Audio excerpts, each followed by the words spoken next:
My Little Pony the Movie, the junior novel.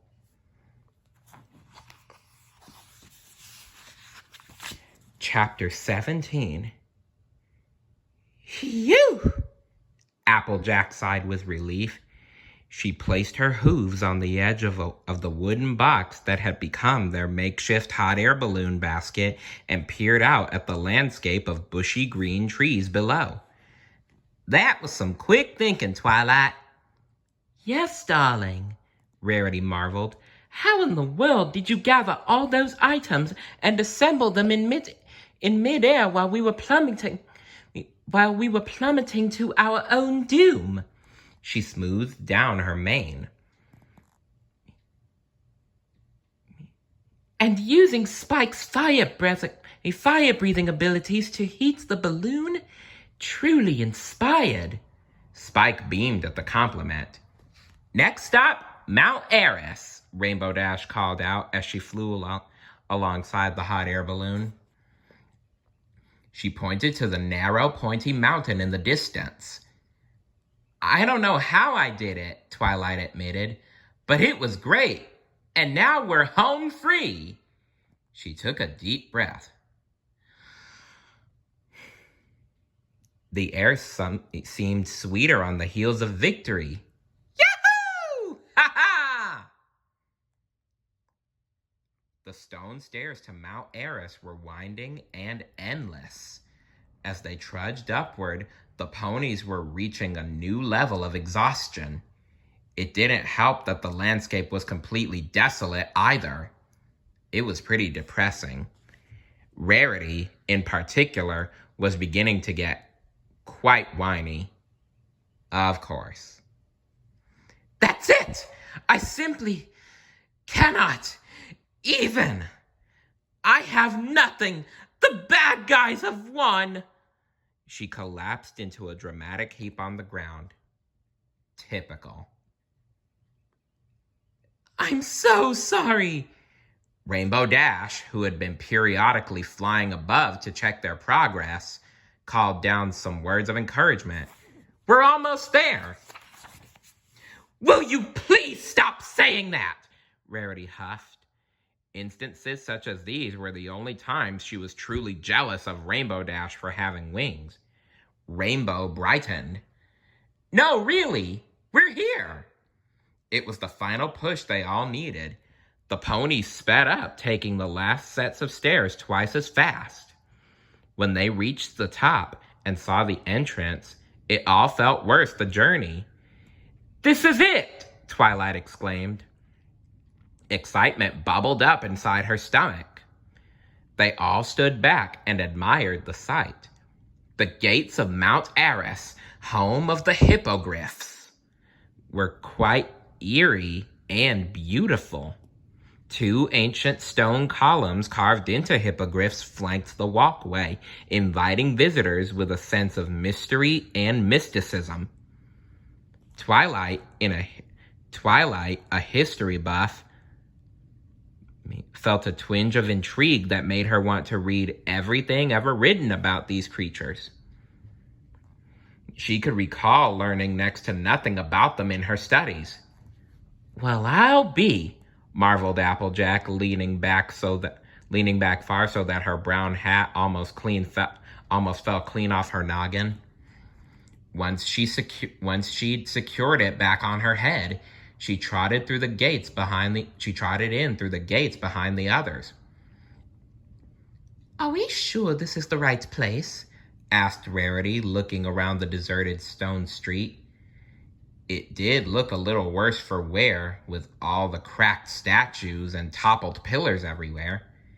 Many of the doors to the beautiful dome-shaped dwellings had been left ajar, and weeds had begun to grow everywhere. Hello?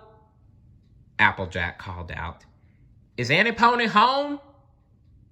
Pinkie Pie took a different approach. She bounced around, looking for any signs of life.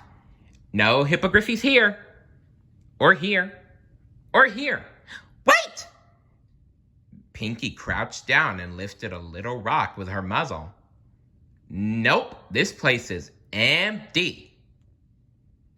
Empty? After everything the ponies had gone through to get there, Twilight didn't understand how this was possible. Celestia had to believe that the only way to save Equestria was to find the queen of the hippogriffs. Or she wouldn't have instructed Luna to go find her. Plus, the map Twilight had found at Capper's had led them right there. None of it made any sense. "Well, where are they?" Twilight said in disbelief. Spike scanned the desolate landscape and shuddered. Something bad happened here. Something turned this place into a ghost town. Ghost town? Fluttershy whimpered. She didn't like the idea of ghosts or anything remotely scary. Yep, that's Fluttershy for you. Wait! Rarity perked up and began to look around. What's that gorgeous sound? It's like a song. The ponies listened closely. There was a beautiful voice echoing through the empty city. Ah, ah, ah. The melody was familiar and haunting at the same time. The ponies bravely trotted along, searching for the source. It's coming from over there. In the distance, Twilight noticed an interesting building with tall archways. Like everything else in the area, it had been partially destroyed, but it looked as if it were once a magnificent castle. Once the ponies were inside, the singing grew louder. The singing was amplified by the acoustics of the cavernous space. Ah, ah. The pretty melody continued, but it was now accompanied by the splish-splash of running water, for there was a large fountain in the center of the room. It was set in the middle of a small pond and shaped like a pink lotus flower, just like the kind the ponies used in treatments back at the La-Ti-Da Spa back in Ponyville. Was that a shadow of some pony behind the flower? It was too murky to see the fountain properly. Rarity stepped forward for a closer look and marveled at its sheer beauty. A few rocks under her hoofs tumbled down and plopped into the water. What was that? The shadowy figure gasped and leapt into the water, causing a splash to spray onto the ponies. Twilight and Rarity exchanged an excited look. The hippogriffs may have been long gone from this place, but there was definitely some creature here. Maybe this mystery creature could help them find the hippogriffs. We could help them find the queen. It wasn't much, but a droplet of hope was better than nothing. Hey, wait up! Pinkie Pie called out to the creature. She leaped without hesitation into the water. Cannonball! Pinkie! Twilight cried out and jumped in after her. One by one, the other ponies and Spike jumped in too. Splash! But the creature was gone.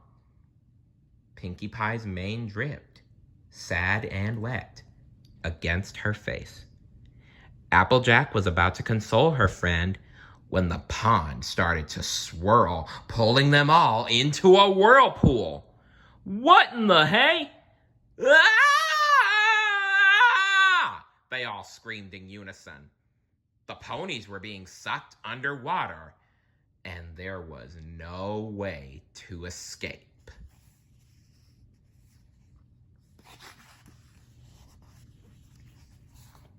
Stay tuned for Chapter 18. See you later. Bye.